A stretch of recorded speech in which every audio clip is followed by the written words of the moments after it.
This woman is so weird. She has been holding the street lamp without letting go. The man curiously stepped forward to check, but found that the woman was dead. The detective who received the report rushed to check the situation. He found the woman had bruises on her feet and legs. This is apparently the result of prolonged standing. So some detectives thought that the woman's death had something to do with yesterday's lightning. It may be that, when the woman happened to be walking to the streetlight, a thunder struck. So the woman becomes a statue. But soon this idea was rejected, because there is no scar on the woman's hand.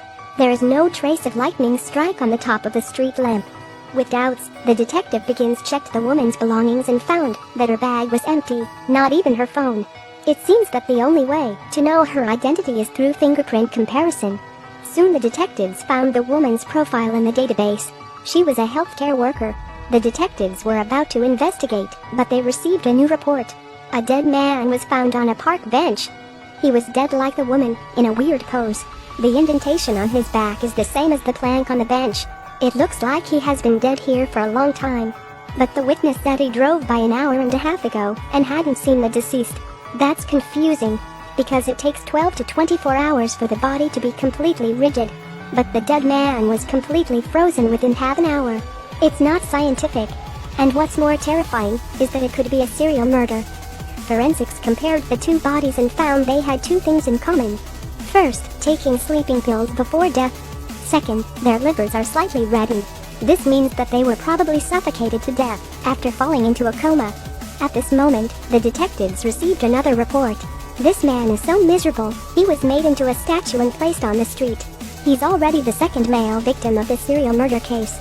Public opinion exploded instantly. The pressure comes to the detectives. Back at the police station, the forensic doctor solves the mystery of his ability to stand. It turned out that the murderer had put lead plates in his shoes, so he can stand upright like a statue. The forensic doctor also found a powder on the lead plate, which needs to be tested to determine what it is. Taking off the man's clothes, the forensic doctor found something very strange. The man is clearly dressed, but his feet are covered with calluses.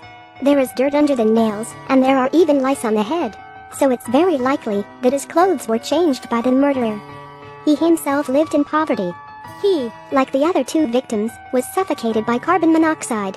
With the only clues, the detectives began to explore the case. In the end, they speculated that the murderer's crime process was like this.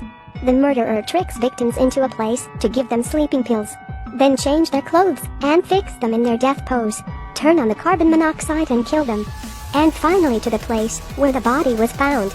But what is the motive for the crime? Detectives try to connect these victims.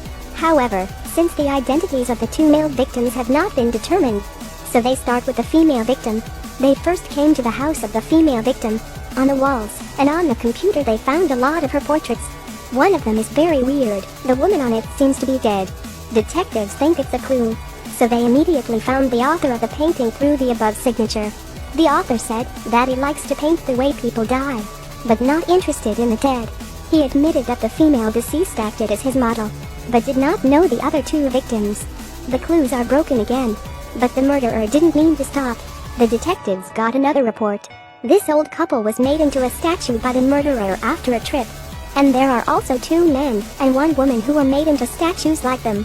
Such a bizarre and brutal serial murder case quickly became popular on the internet. Netizens have left messages to follow up and discuss. The stressed detectives can't find any other clues, but hold on to the painter. After investigation, this painter really has a problem. Facing the questioning of the detective, the painter admitted that he did steal a few dollars when he was young, but he has already changed his career. Now being a painter decently and earning money is not a crime at all. Detectives took pictures of several victims and questioned the painter. The painter suddenly thought of something when he looked at the photo. It turned out that not long ago, a man once held the manuscript for him to read, said to make statues based on these manuscripts to enter the competition. But the painter didn't like it at all, so he just sent the man away.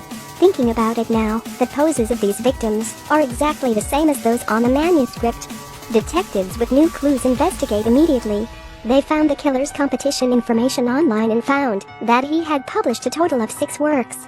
The first 5 are exactly the same as the victims.